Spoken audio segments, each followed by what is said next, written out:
Selamat datang di channel Nasehat Perubahan. Silakan subscribe, share dan tinggalkan komentar di video ini. Berikut motivasi bagi kita semua agar selalu istiqomah mengerjakan salat 5 waktu. Di antara beberapa ibadah yang diperintahkan kepada umat Islam, salat menjadi ibadah yang dinilai paling penting dan paling utama. Dan laksanakanlah salat, tunaikanlah zakat, dan rukuklah beserta orang yang ruku. Qs Al-Baqarah 43. Rasulullah SAW dalam salah satu hadisnya menyebutkan bahwa, yang artinya, jika diibaratkan agama Islam adalah sebuah bangunan, maka yang menjadi penyangga atau penopang dari bangunan Islam ini adalah ibadah salat. Seorang muslim yang selalu mendirikan salat 5 waktu apalagi dengan berjamaah, maka sesungguhnya dia tengah menguatkan kekokohan agamanya.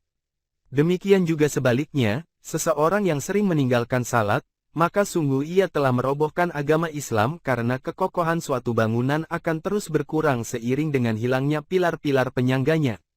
Sebagai pilar yang menjaga kuatnya Islam membuat ibadah salat menjadi amal yang pertama kali akan ditimbang di hari pembalasan nanti. Jika salatnya seorang hamba dinilai baik, maka menjadi baik pula lah seluruh amal perbuatannya. Sebaliknya, jika seorang hamba jelek salatnya, maka berarti buruk pula lah seluruh hidupnya. Salah satu keistimewaan dari ibadah salat terletak pada turunnya perintah untuk mengerjakannya. Jika pada ibadah lain Allah mewahyukan kepada Nabi Muhammad melalui malaikat Jibril, namun untuk ibadah salat Allah langsung memberikannya kepada Nabi Muhammad melalui peristiwa Isra Miraj. Proses pewahyuannya yang secara langsung ini menjadikan salat diyakini oleh para ulama sebagai sebuah ibadah yang memiliki nilai-nilai keistimewaan tertentu. Prof. Kiai Haji Ahmad Zahro dalam bukunya menyebutkan bahwa setidaknya ada 4 nilai spiritual penting dalam salat. Pertama, hikmatut ta'ah atau nilai kepatuhan kepada Allah. Ketika kita mengerjakan salat, baik mengetahui manfaatnya atau tidak, kita telah patuh kepada Allah karena telah menjalankan apa yang diwajibkan kepada kita. Untuk itu ketika akan menjalankan salat perlu kita besitkan dalam hati, Ya Allah, aku berniat salat, mudah-mudahan menjadi makhluk yang taat padamu. Kedua, hikmatul kaifiyah was-sihah, atau nilai tata cara dan kesehatan. Telah banyak sekali penelitian ilmiah yang mengungkapkan bahwa gerakan-gerakan salat memiliki dimensi kesehatan yang luar biasa. Begitu juga dengan adanya waktu-waktu yang telah ditetapkan untuk menjalankan salat. Masing-masing waktu tersebut ternyata menyimpan manfaat bagi kesehatan rohani dan kejiwaan manusia. Ketiga, hikmatul askar atau nilai zikir dan doa.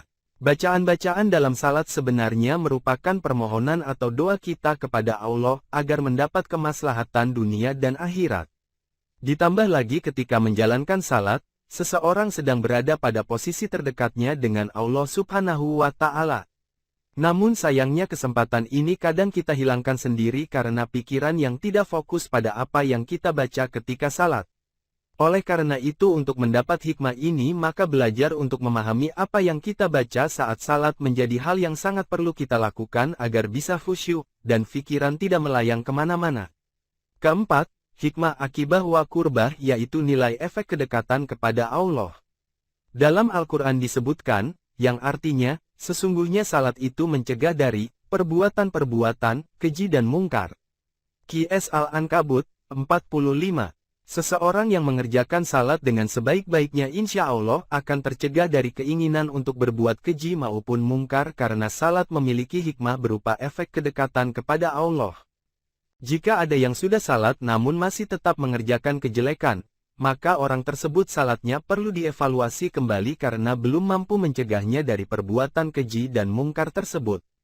Rasulullah Shallallahu Alaihi Wasallam juga menjelaskan dalam salah satu hadisnya bahwa barang siapa yang mengerjakan suatu salat, sedangkan salat itu tidak mencegahnya dari perbuatan keji dan mungkar, maka tiadalah salat itu baginya melainkan makin menambah jauh dia dari Allah Subhanahu wa Ta'ala.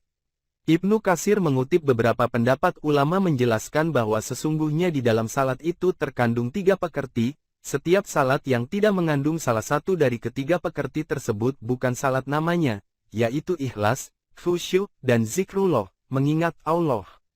Ikhlas akan mendorong untuk mengerjakan perkara yang baik, khusyuk akan mencegah dari mengerjakan perbuatan mungkar, dan zikrullah yakni membaca Al-Quran akan menggerakkan untuk amar makruf dan nahi mungkar. Sultannya ulama, yaitu Imam Izzuddin Abdus Salam dalam kitabnya yang berjudul Maqasidul Ibadah menjelaskan bahwa tujuan terbesar dalam salat adalah memperbaharui perjanjian dengan Allah Subhanahu wa Ta'ala. Oleh karena itu salat diberikan waktu-waktu yang saling berdekatan sehingga tempo untuk mengingat Allah tidak terlalu jauh. Mengenai waktu-waktu salat ini, Kiai Haji Bahauddin Nur Salim atau yang lebih dikenal dengan Gus Baha dalam suatu kesempatan pernah menyampaikan bahwa waktu antara satu salat dengan salat yang lain bisa digunakan sebagai jalan yang mudah untuk menjadi kekasih Allah. Beliau mengutip hadits Nabi Muhammad yang artinya, "Berbahagialah kalian wahai kaum muslimin, sesungguhnya Allah telah membuka pintu langit dan membanggakan kalian atas para malaikat dengan berfirman, lihatlah hamba-hambaku ini. Mereka telah mengerjakan ibadah dan menunggu ibadah lainnya." Allah Subhanahu wa Ta'ala membanggakan umat Nabi Muhammad yang senantiasa mengerjakan salat kemudian menunggu datangnya waktu salat berikutnya. Hadits ini bisa dijadikan jalan kita untuk menjadi kekasih Allah lewat ilmu, yaitu pekerjaan yang kita lakukan sehari-hari hendaknya selalu kita niatkan sebagai penunggu datangnya waktu salat, sehingga seandainya nyawa kita dicabut maka kita akan meninggal dalam keadaan menantikan datangnya kebaikan. Semoga kita semua selalu diberikan kekuatan untuk dapat menjaga keistiqomahan kita dalam mengerjakan salat 5 waktu. Semoga salat yang kita lakukan dapat menjadikan diri kita semakin dengan Allah Subhanahu wa Ta'ala dan dapat mencegah diri kita dari perbuatan keji dan kemungkaran. Amin. Demikian motivasi agar istiqomah mengerjakan salat 5 waktu. Semoga bermanfaat bagi kita semua. Amin. Salam dari kami Nasihat Perubahan. Silakan subscribe, share dan tinggalkan komentar di video ini. Terima kasih.